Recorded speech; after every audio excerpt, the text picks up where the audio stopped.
Beef biryani homemade আজকে করেছি অনেক দিন পরে, যদিও এটা কোরবানির মাংস না, কেনা মাংস দিয়ে করেছি, সাথে স্যালাড। আলহামদুলিল্লাহ। আসসালামু আলাইকুম। আজকে বানাবো বিফ বিরিয়ানি। এখানে 1 কেজির একটু কম মাংস আছে, মাংসটা ধুয়ে নিয়েছি। এখানে 1 কেজির একটু কম, আমি 2 কেজি মাংস, 1.5 কেজি মাংস অর্ধেক করিয়ে নিয়েছি, অর্ধেকের একটু বেশি নিয়েছি। এখানে প্রায় 1 কেজির মতো, আজকে বিরিয়ানি রান্না করবো, তাই বিরিয়ানির মাংসটা ধুয়ে নিয়েছি। এখন টক দই দিয়ে দিচ্ছি।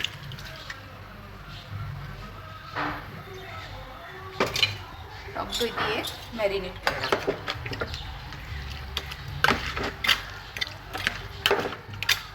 সাথে আমি যে গরম মশলাগুলো সেগুলো দিই।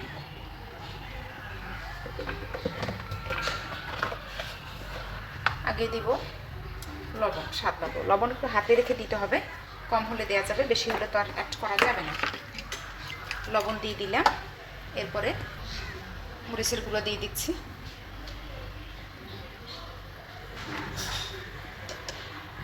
দিয়ে দিচ্ছি ধনে গুঁড়ো, আবার দিয়ে দিচ্ছি ভাজা জিরের গুঁড়ো, সাথে দিচ্ছি দারুচিনি, এলাচ একটু থেতো করে, আর হচ্ছে লবঙ্গ দিয়ে ম্যারিনেট করে রাখবো 1 ঘন্টা। আর দিয়ে দিলাম 4টা তেজপাতা। এখন দিয়ে ঘন্টাখানেক ম্যারিনেট করে রাখবো।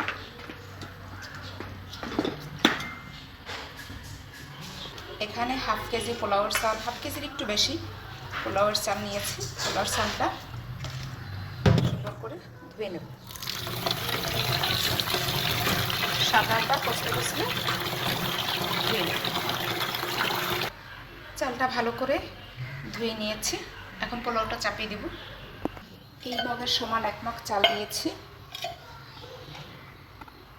যেহেতু পোলার চাল ছোট, তাই 1 মগ, যদি নরম খেতে চাই পোলাও সেক্ষেত্রে 2 মগ পানি দিতে হবে, আর একটু যদি ঝরঝরে খেতে চাই সেক্ষেত্রে একটু কম দিতে হবে। 1 মগ যেহেতু 1 মগে 2 মগের একটু কম পানি দিব, গরম পানি।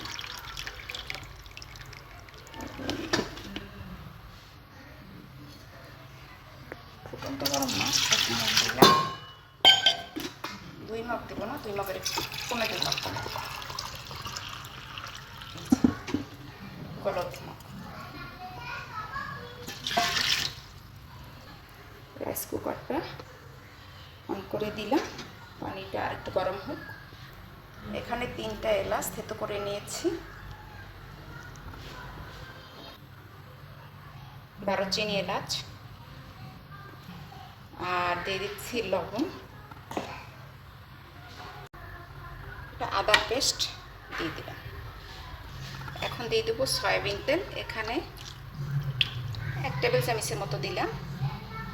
ইচ্ছে করলে এখানে ঘি দেওয়া যেতে পারে, আমি সয়াবিন তেল দিব, কারণ সয়াবিন তেল দিয়ে রান্না করলে পোলাওটা সাদা হয়। পানিটা ফুটতে শুরু করেছে, এখন রাইসটা দিয়ে দিলাম। খুব ইজি রাইস কুকারে রান্না করা। নাড়াচাড়া দিয়ে ঢাকনা দিয়ে দেবো, যেহেতু পানি অল্প, আর ঢাকনা উঠাতে হবে না, একদম হয়ে যাবে ইনশাআল্লাহ, উপচেও পারবে না। অল্প পানি আছে যেহেতু, ঢাকনা দিয়ে দিলে হয়ে যাবে, অটোমেটিক বন্ধ হয়ে যাবে রাইস কুকার। যখন রাইস কুকারটা এই সাইডে চলে আসবে কি পর্ন, তখন সুইচটা অফ করে একটু নাড়াচাড়া দিয়ে ঢেকে দিতে হবে। 5-7 মিনিটের মধ্যে ঝরঝরে পোলাও হয়ে গেছে, যেহেতু পানি কম দিয়েছে, পানিটা টেনে গিয়েছে। এখনও রাইস কুক এই যে কি পর্ন হয়ে গেছে, অটো বন্ধ হয়ে গেছে। এখন নেড়ে চেড়ে দিয়েছি, আর হচ্ছে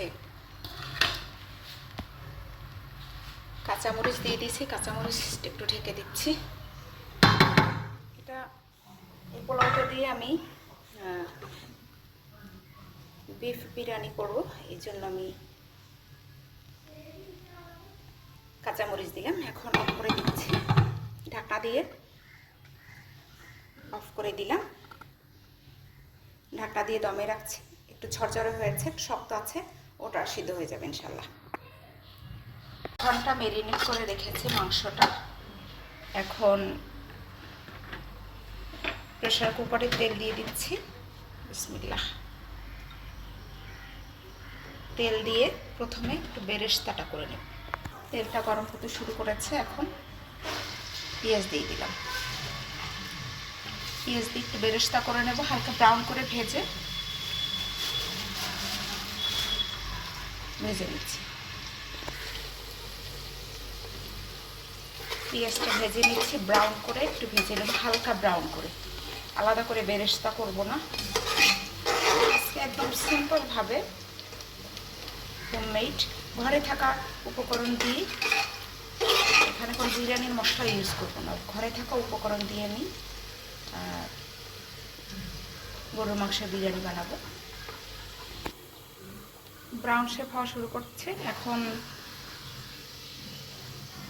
রসুনের পেস্ট দিয়ে দিচ্ছি। কারণ আমি আলাদা করে বেরেস্তা উঠিয়ে রাখবো না।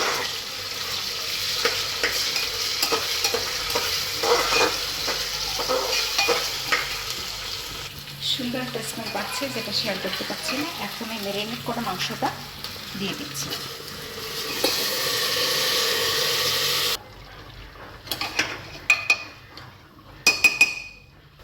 এখন আদাটা দিয়ে দিলাম, আদার পেস্ট।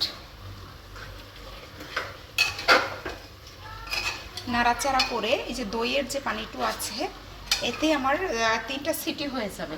এর মধ্যে এবার কষিয়ে নিতে পারবো। ঢাকনা দিয়ে দিচ্ছি, ভালো করে নেড়ে চেড়ে। এখন যতটুকু দইয়ের পানি আছে তাতেই আমার 3টা সিটি হয়ে যাবে। এখন আমি প্রেসার কুকারে ঢাকনা দিয়ে 3টা সিটির জন্য অপেক্ষা করছি। বিরিয়ানির মাংস 3টা সিটি দেওয়ার পরে দেখি কি অবস্থা। মাশাআল্লাহ,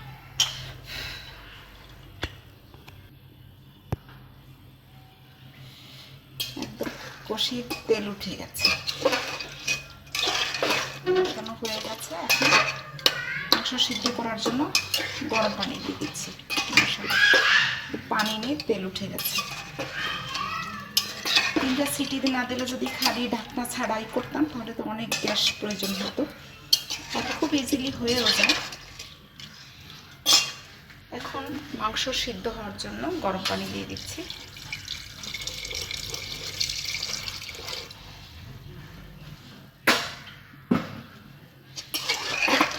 গরম পানি দিয়ে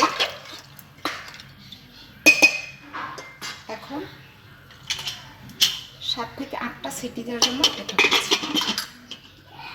আবার অপেক্ষা করব, 8টা সিটি দিলে ফিরে আসছি। মাংস 8টা সিটি দেওয়ার পরে দেখি কি অবস্থা। এখন একটু ঝোল আছে, বাট মনে হচ্ছে মাংসটা সিদ্ধ হয়ে গেছে। আরও 2টা সিটি দিলে হয়তো মাংসটা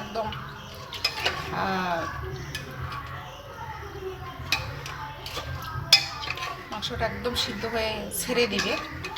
আরও 2টা সিটি দেই, অথবা এখন এভাবে ঢাকনা দিয়ে চুলাটা ঝরিয়ে দিচ্ছি। ঝোলটা এভাবে কমাতে পারে।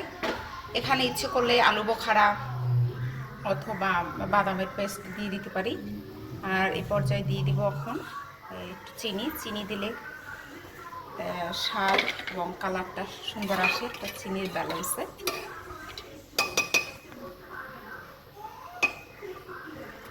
এই পর্যায়ে দিয়ে দিচ্ছি 5-6টা কাঁচামরিচ। কাঁচামরিচের ফ্লেভারটা অনেক সুন্দর আসে। ইচ্ছে করলে সিটি দেওয়ার জন্য যে ঝোল আছে 5টা সিটি হবে, বাট আমি 5টা সিটি দিব না, কারণ মাংসটা একদম মানে আলাদা হয়ে আসবে, ছেড়ে দেবে। তো আমি ঢাকনা ছাড়া এভাবে জাল করব, যাতে একদম হয়ে যায়। ঝোলটা টেনে যখন একটু ঝোল থাকবে হালকা, তখন পোলার চালটা মিশিয়ে দেব। বিরিয়ানির মাংস রান্না করা হচ্ছে আজকে, বিফ বিরিয়ানি। মাংসটা সিদ্ধ হয়ে গেছে, একটু ঝোল আছে, এই জন্য ঝোলটা টানিয়ে তুলছি। মাশাআল্লাহ,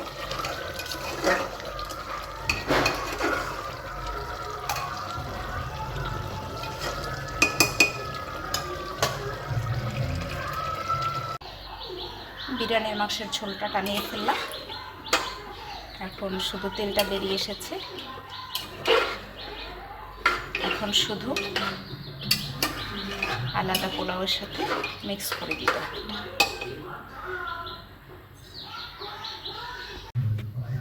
মাশাআল্লাহ, পোলাওটা ঝরঝরে হয়েছে, একদম ঝরঝরে। 1 মগ চালে 2.5 মগ পানি দিয়েছি, 1.5 মগের একটু বেশি। একদম মাশাআল্লাহ ঝরঝরে পোলাও হয়েছে। এখন এই মাংসগুলো দিয়ে মিক্স করে দমে রেখে দেব। প্রেসার কুকারের মাংসটা দিয়ে দিলাম। এখন জাস্ট মিক্স করার পালা। আমি কিন্তু মাংসটা যদি আরও একটু ঝোল ছিল, সেই ঝোলটা যদি টানানোর জন্য 2টা বা 3টা সিটি দিতাম, তাহলে মাংসটা একদম ছেড়ে দিত, মানে আঁশটা ছেড়ে দিত। এখন কিন্তু একদম মাশাআল্লাহ খুবই একদম হার্ডও না, একদম ইয়েও না। ভালো করে মিক্স করে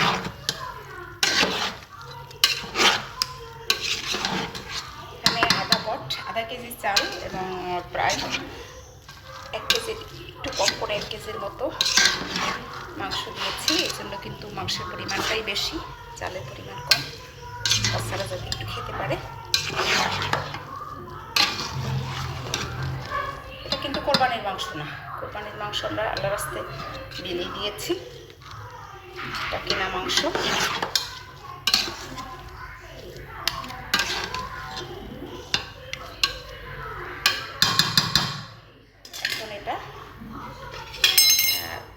ঢাকনা দিয়ে সুইচটা অন করে দমে রাখবো। ফাইনালি দমে রাখার পর হয়ে গেল বিফ বিরিয়ানি। দারুণ টেস্টি, কালারটা যেমন, আলহামদুলিল্লাহ খেতেও অনেক সুস্বাদু। অবশ্যই আপনারা বাসায় ট্রাই করবেন।